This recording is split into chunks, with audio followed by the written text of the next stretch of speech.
اسی لیے بعض مورخین اسے دنیا کی پہلی ملٹی نیشنل کارپوریشن بھی کہتے ہیں۔ وقت کے ساتھ ساتھ ان کا اتنا اثر بڑھ گیا کہ یورپ کے بادشاہ بھی ان سے خوف زدہ ہونے لگے۔ کلیسا کو بھی یہ بات ناگوار گزری کہ یہ لوگ بینکاری میں اتنے طاقتور ہو گئے۔ چنانچہ سازشوں اور دباؤ کے نتیجے میں 1312 عیسوی کے بعد یہ تنظیم باضابطہ طور پر ختم کر دی گئی۔ لیکن دلچسپ بات یہ ہے کہ آج بھی یروشلم میں دیوار گریا کے قریب ایک پرانا کنواں موجود ہے جسے انہی خفیہ تہہ خانوں سے جوڑا جاتا ہے۔ اسے اب شیشے کی موٹی چادر سے ڈھانپ دیا گیا ہے تاکہ کوئی اندر نہ جا سکے۔ لیکن دوستو، یہاں ایک اہم نقطہ ذہن میں رکھنا ضروری ہے۔ ہیکل سلیمانی اور نائٹس ٹیمپلر کی کہانیوں میں جتنا بھی سونا، خزانہ اور خفیہ سرنگوں کا ذکر ملتا ہے، تاریخ کے معتبر ماخذ اس بات کو قطعی طور پر ثابت نہیں کرتے۔ یہ زیادہ تر عوامی عقیدہ، لوک کہانی یا بعد کی روایات کا حصہ ہیں، جنہیں وقت کے ساتھ پر اسراریت نے اور زیادہ دلکش بنا دیا۔ حقیقت یہ ہے کہ یہودی قوم کی معاشی ترقی کی اصل بنیاد ان کی تجارتی ذہانت، تعلیم، غیر معمولی زور اور کمیونٹی کے مضبوط نظم میں ہے۔ یہی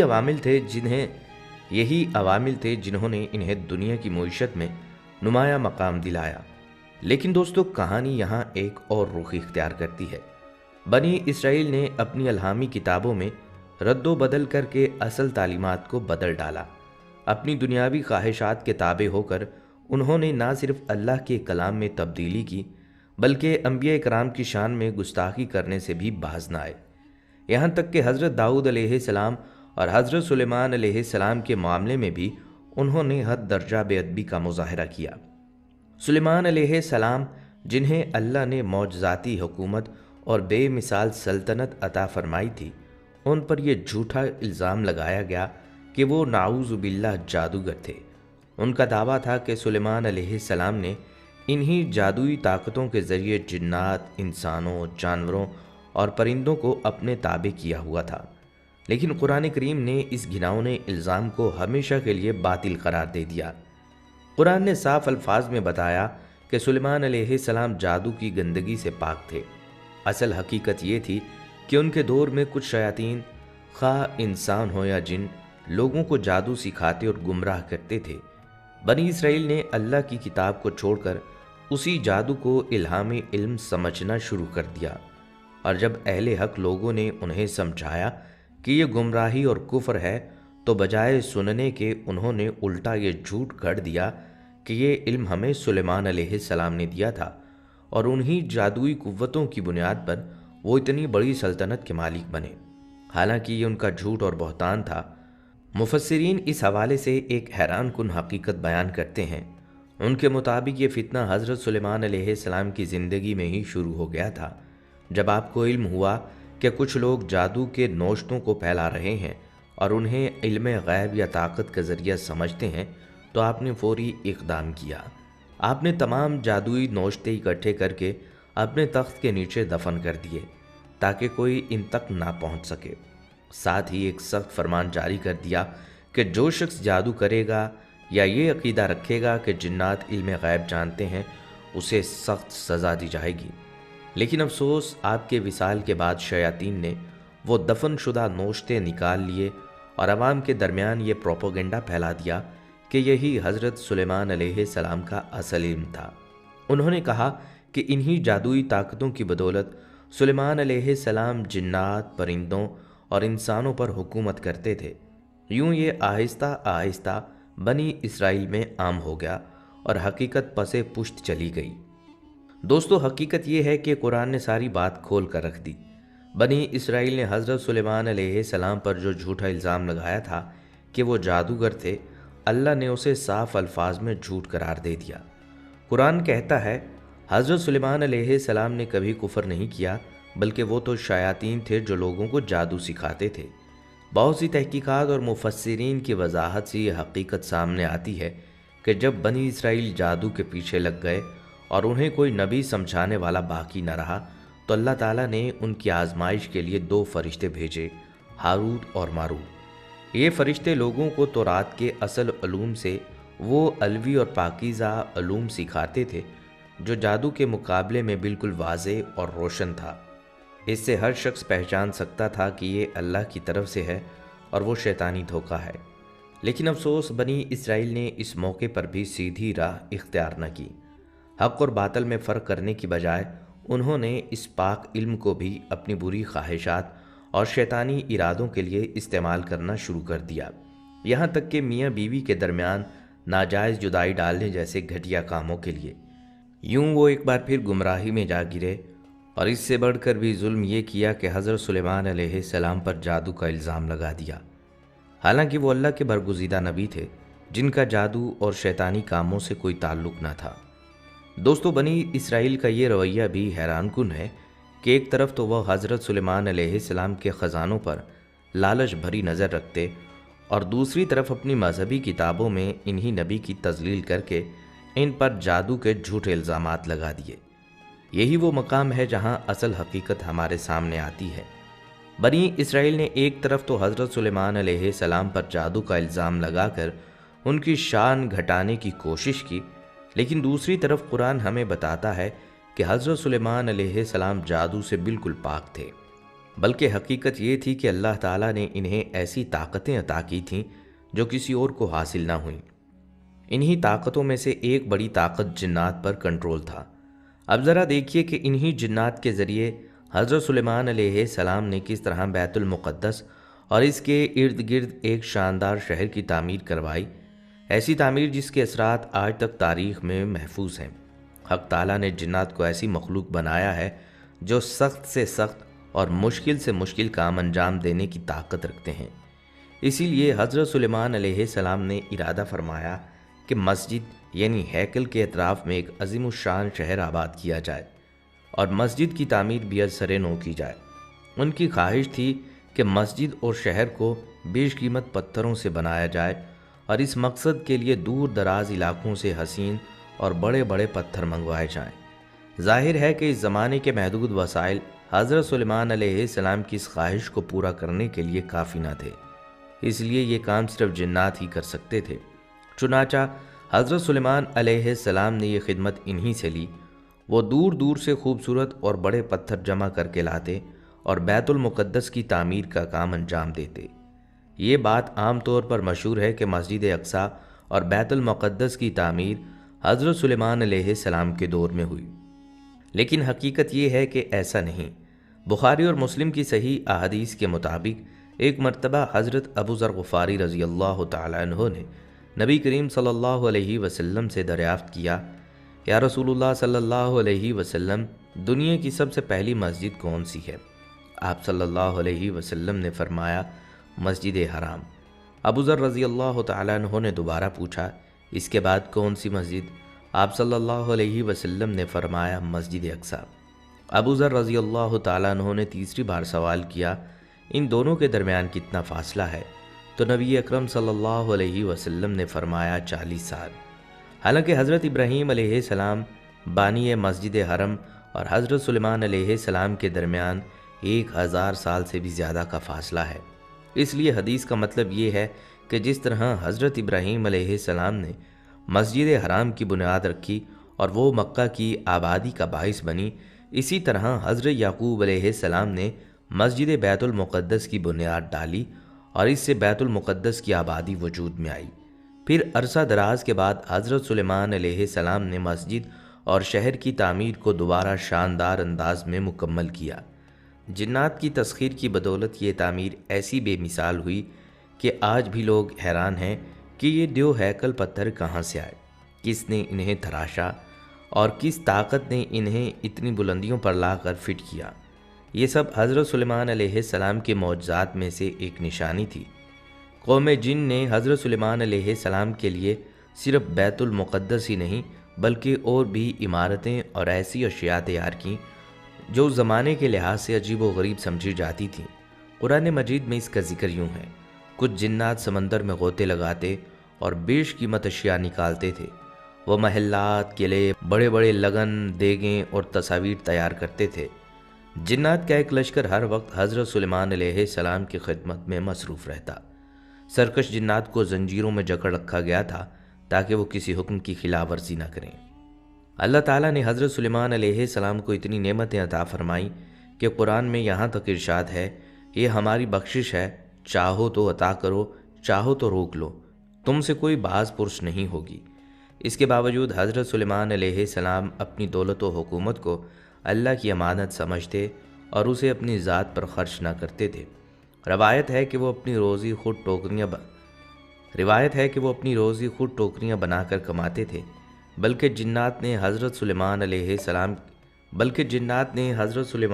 السلام کے لیے تخت اس انداز سے بنایا تھا کہ تخت کے نیچے 2 خونخوار شیر کھڑے تھے اور اوپر بڑے بڑے پرندے یعنی گدھ مولک رہتے۔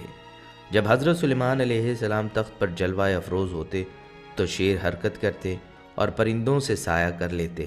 اسی طرح جنات نے پتھروں سے بھاری دیگیں اور بڑے حوض تیار کیے جو اپنی جسامت کی وجہ سے ایک جگہ جمی رہتی۔ شہر بیت المقدس اور ہیکل یعنی مسجد اقصی کی تعمیر اور دیگر اشیاء کی تیاری میں 7 سال لگے۔ تورات میں بھی ان تعمیری خدمات کا تفصیل کے ساتھ ذکر موجود ہے کہ حضرت سلیمان علیہ السلام نے خداوند کا گھر، یروشلم کی مسجد اور اپنا قصر، شہر پناہ، خزانے کے شہر، فوجی چھاونیاں اور اپنی سلطنت کی مختلف عمارتیں تعمیر کیں۔ وہاں پتھر کے عظیم حوض، بھاری دیگیں اور بیش قیمتی پتھروں سے بنی تصاویر وغیرہ کا بھی ذکر ملتا ہے۔ دوستو، حضرت سلیمان علیہ السلام بڑی بڑی شاندار عمارتیں اور پرشوکت قلعے بنانے کے بہت شوقین تھے۔ ان کی خواہش یہ تھی کہ یہ عمارتیں مضبوط بھی ہوں اور ہمیشہ قائم رہیں۔ اس مقصد کے لیے ضروری تھا کہ عام گارے اور چونے کی بجائے ایسی چیزیں استعمال کی جائیں جو بہت زیادہ مضبوط ہوں۔ اس وقت کے حساب سے سب سے موزوں چیز پگھلی ہوئی دھات تھی جو گارے کی طرح جوڑنے اور مضبوط بنانے کے کام آتی تھی۔ لیکن سوال یہ تھا کہ اتنی زیادہ مقدار میں پگھلا ہوا دھات، خاص طور پر تانبا، کہاں سے ملے گا؟ اس دور میں نہ کوئی فیکٹریاں تھیں، نہ دھات کو پگھلانے کے آلات۔ یہی وہ مشکل تھی جس کا حل حضرت سلیمان علیہ السلام چاہتے تھے۔ اللہ تعالیٰ نے ان کی یہ مشکل یوں آسان کر دی کہ ان کو پگھلے ہوئے تانبے کے چشمے عطا کر دیے۔ کچھ مفسرین کہتے ہیں کہ اللہ تعالیٰ وقت اور ضرورت کے مطابق تانبا پگھلا کر حضرت سلیمان علیہ السلام کو مہیا کر دیتا تھا، اور یہ ان کے لیے ایک معجزہ اور اللہ کی قدرت کی نشانی تھی۔ اس سے پہلے دنیا میں کسی نے دھات کو پگھلانے کا فن ایجاد نہیں کیا تھا۔ کچھ علماء کرام یہ بھی کہتے ہیں کہ اللہ تعالیٰ نے حضرت سلیمان علیہ السلام کو زمین کے وہ علاقے دکھا دیے جہاں قدرتی طور پر آگ کی تپش کی وجہ سے تانبا پانی کی طرح بہہ رہا تھا۔ ان چشموں کے بارے میں انسان اس سے پہلے کچھ نہیں جانتے تھے۔ اس رائے کے مطابق یہ غیر معمولی انعام تھا کہ اللہ نے زمین کے چھپے ہوئے خزانے ان پر ظاہر کر دیے۔ ابن کثیر نے قتادہ رحمۃ اللہ علیہ سے روایت نقل کی ہے کہ یہ پگھلے ہوئے تانبے کے چشمے یمن کے علاقے میں تھے اور اللہ تعالیٰ نے انہیں حضرت سلیمان علیہ السلام کے لیے ظاہر کیا تھا۔ قرآن مجید نے اس بارے میں زیادہ تفصیل نہیں بیان کی۔ ابن کثیر نے قتادہ رحمۃ اللہ علیہ سے روایت نقل کی ہے کہ یہ پگھلے ہوئے تانبے کے چشمے یمن کے علاقے میں تھے اور اللہ تعالیٰ نے انہیں حضرت سلیمان علیہ السلام کے لیے ظاہر کیا تھا۔ قرآن مجید نے اس بارے میں زیادہ تفصیل بیان نہیں کی، صرف اتنا بتایا ہے کہ اللہ تعالیٰ نے حضرت سلیمان علیہ السلام کو یہ خاص انعام عطا کیا تھا۔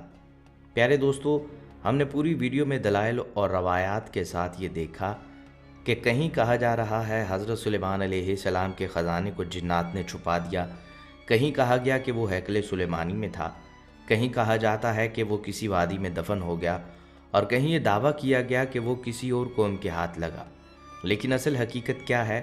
تو دوستو، اصل حقیقت یہ ہے کہ اللہ تعالیٰ نے دنیا کے سب سے بڑے خزانوں کو، چاہے وہ شداد کی جنت ہو جس میں کسی چیز کی کمی نہ تھی، چاہے وہ قارون کا خزانہ ہو جسے اٹھانے کے لیے کئی قوی مرد درکار تھے، یا چاہے حضرت سلیمان علیہ السلام کی بے مثال دولت ہو، سب کو زمین میں چھپا دیا۔ کیوں؟ اس لیے کہ یہ خزانے انسانوں کے لیے آزمائش اور فتنہ بن سکتے تھے۔ اللہ کے نبی صلی اللہ علیہ وسلم نے فرمایا کہ قرب قیامت دریائے فرات سے سونے کا ایک پہاڑ نکلے گا، لیکن تم میں سے اس سے کچھ نہ لینا، کیونکہ جو اس میں سے لے گا وہ فتنوں اور ہلاکتوں میں گر جائے گا۔ یہی پیغام ہمیں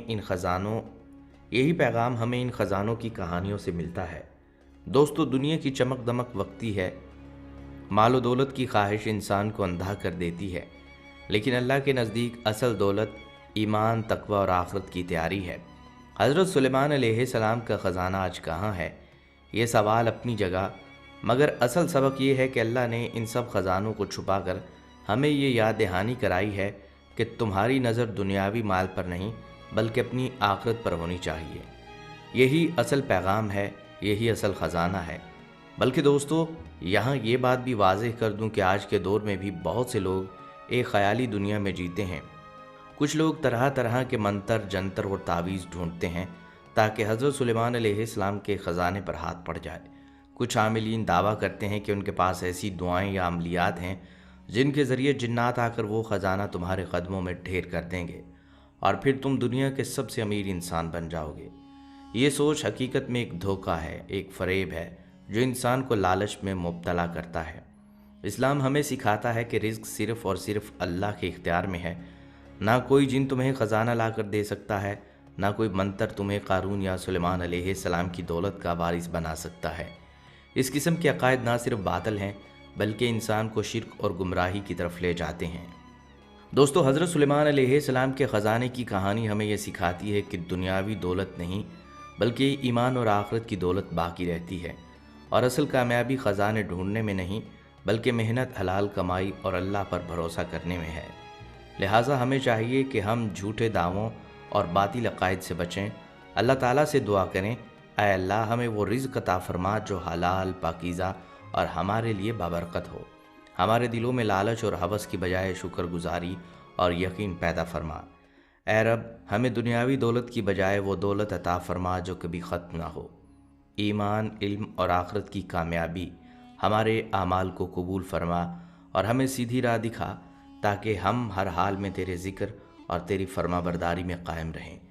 اے اللہ ہمیں صحیح اور برحق راستہ اختیار کرنے کی توفیق عطا فرما اور ہر باطل دعوے، فریب اور دھوکے سے محفوظ رکھ۔